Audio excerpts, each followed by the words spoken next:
वह जंगल की ओर चला गया क्योंकि काले पानी की झील का रहस्य पास के जंगलों में एक छिपे हुए कालकोठरी से संबंधित था। यह एक दुर्लभ छिपी हुई कालकोठरी थी जो तभी सक्रिय होती थी जब किसी को जंगल में एक उजाड़ गुफा में छिपा हुआ मार्ग मिल जाता था। गुफा में काले जादू का अभ्यास करने वाला एक नेक्रोमेंसर था और उसके प्रयोगों की बर्बादी को भूमिगत जल निकासी प्रणाली में बहा दिया गया था, जो काले पानी की झील से जुड़ी थी, जिससे पूरी झील काली हो गई थी। मिशन को पूरा करने के लिए उसे नेक्रोमांसर को मारने और ग्राम प्रधान के सामने अपने ठिकाने का पर्दाफाश करने की जरूरत थी। आसान है ना?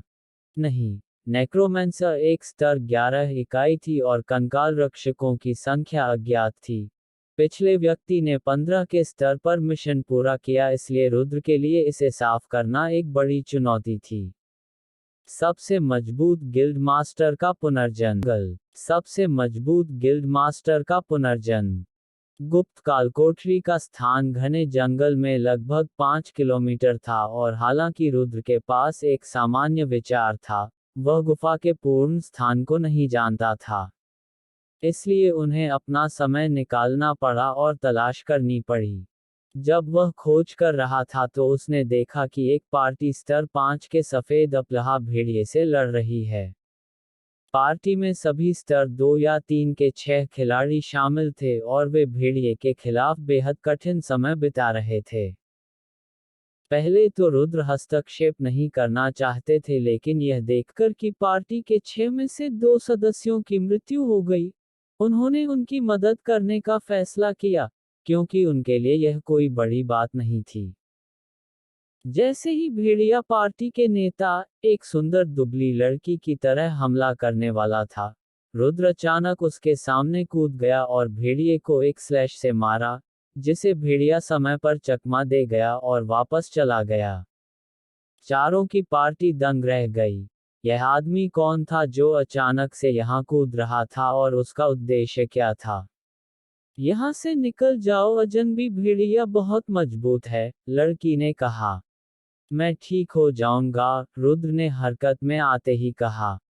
-40, -50, -50 क्षति की एक स्ट्रिंग दिखाई दी। देखने वाले दंग रह गए, उसका नुकसान इतना अधिक कैसे हुआ? वे भेड़िए पर -5 का नुकसान भी नहीं कर सके। जिस तरह से उसने चकमा दिया और जिस तरह से उसने 3 मिनट के भीतर उसका मुकाबला किया, उसने अकेले ही भेड़िए को मार डाला। चारों की पार्टी ने उसे मुंह से देखा। अगापे अब उन्हें एहसास हुआ कि उन्होंने लड़ाई में उसकी बिल्कुल भी मदद नहीं की, लेकिन लूट को देखकर वे उसे मारने और इसे अपने लिए लेने के लिए ललचा रहे थे। लेकिन रुद्र ने लूट को हाथ न लगाते हुए बस चलना शुरू कर दिया। रुको! चिल्लाया पार्टी नेता। तुम अपनी लूट भूल गए। रुद्र मुड़ा, तकनीकी रूप से हैरान था कि लूट उसी की थी, लेकिन नैतिक ईमानदारी रखने वाली पार्टी ने वास्तव में उसे लूट की पेशकश करने का मतलब था कि वे अच्छे लोग थे। जैसे ही उन्होंने पार्टी के नेता की ओर देखा, उन्होंने देखा कि उनका सुंदर चेहरा, उनकी भूरी भूरी आंखें और उनके गहरे भूरे बाल, उनके चमड़े के कवच में, वे मध्यकाल की एक प्राचीन सुंदरता की तरह दिखती थीं। करीब से देखने पर ही उन्हें एहसास हुआ कि वह पिनकलोट्स थीं, जो कि गिल्ड की दिग्गज नेता थीं। अज्योर फॉरेस्ट गिल्ड, अपने पिछले जीवन में हेज़ल ग्रोव साम्राज्य में नंबर 1 गिल्ड।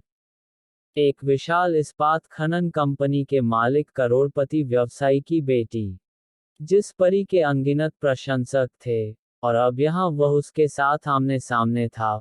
उसे क्या पता नहीं था कि वह लंबे समय से उसके चेहरे को घूर रहा था, जिससे पिनकलोट्स शर्मा गया। केवल जब उनकी पार्टी के सदस्य ने ताना मारा तो वे अपनी अचंभे से बाहर निकले। इसकी जरूरत नहीं है, यह तुम्हारा है, उसने कहा। अगर मैं पूछ सकता हूँ, आप किस स्तर पर हैं? पिनकलोट्स ने पूछा। 6 ने उत्तर दिया। रुद्र WHAA, हर किसी से सुनाई देने वाली हॉर्न सुनी जा सकती थी। वे खेल के लॉन्च के बाद से लगातार पीस रहे थे, लेकिन वे मुश्किल से स्तर 3 थे। यहाँ तक सबसे दुर्जय विशेषज्ञ केवल स्तर 4 थे। लेकिन यह आदमी पहले से ही स्तर 6 था और एक स्तर 5 में एकल करने में कुशल था। उस पर भेड़िया। वह एक सच्चे बिग शॉट थे। अरे आप किस संस्था से हैं? उसने पूछा। उसने सोचा कि उसके लिए इतना मजबूत खिलाड़ी होने के लिए उसके पास एक ठोस समर्थन होना चाहिए। कोई नहीं, मैं अकेला हूँ, रुद्र ने कहा। इसने कई दर्शकों को चौंका दिया। उन्होंने रुद्र को अब और अधिक सम्मान के साथ देखा। वह वास्तव में प्रतिभाशाली था। क्या आप जॉय में रुचि लेंगे?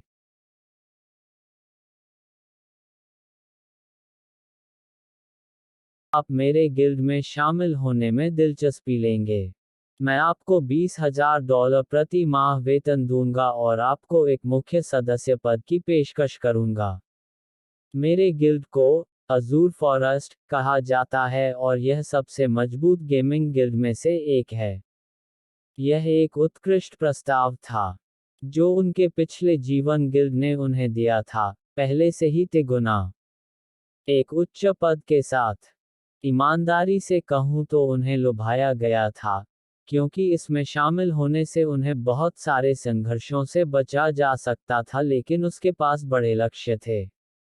अपनी मां के लिए 20 के एक महीने में उसे नहीं काटेंगे। नहीं, मैं किसी दिन अपना खुद का गिल्ड शुरू करने की योजना बना रहा हूं। क्षमा करें, रुद्र ने कहा। कमल की पार्टी में एक आदमी ने कहा, फिर से सोचो दोस्त, यह एक शानदार पेशकश है। मैं मानता हूं कि आपके पास कौशल है, लेकिन आपको एक मजबूत समर्थन और धन की आवश्यकता है।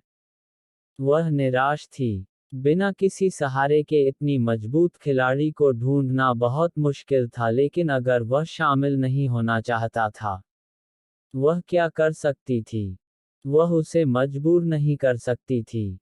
फिर भी उसे जाने देने के लिए अनिच्छुक उसने कहा, यदि आप और चाहते हैं तो हम आपके वेतन पर बातचीत कर सकते हैं।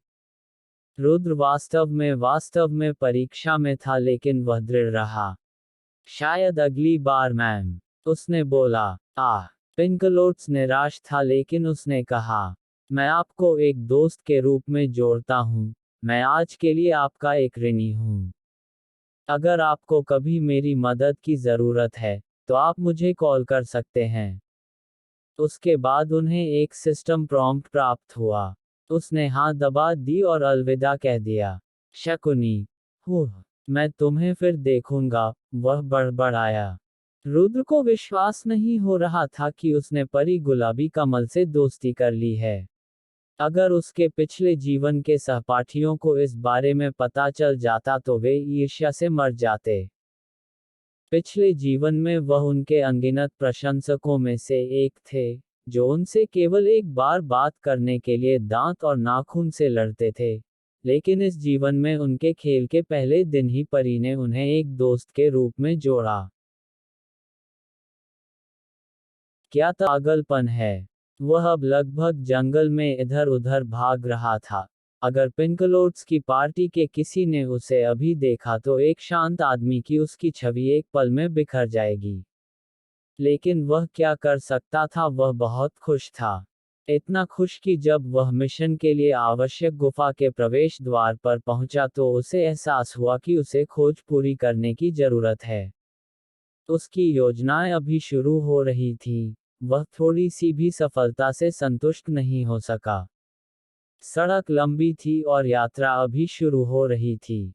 अपनी आंखों में दृढ़ संकल्प और अपनी इच्छा में संकल्प के साथ उन्होंने आने वाले खतरों के लिए खुद को बहादुर बनाया।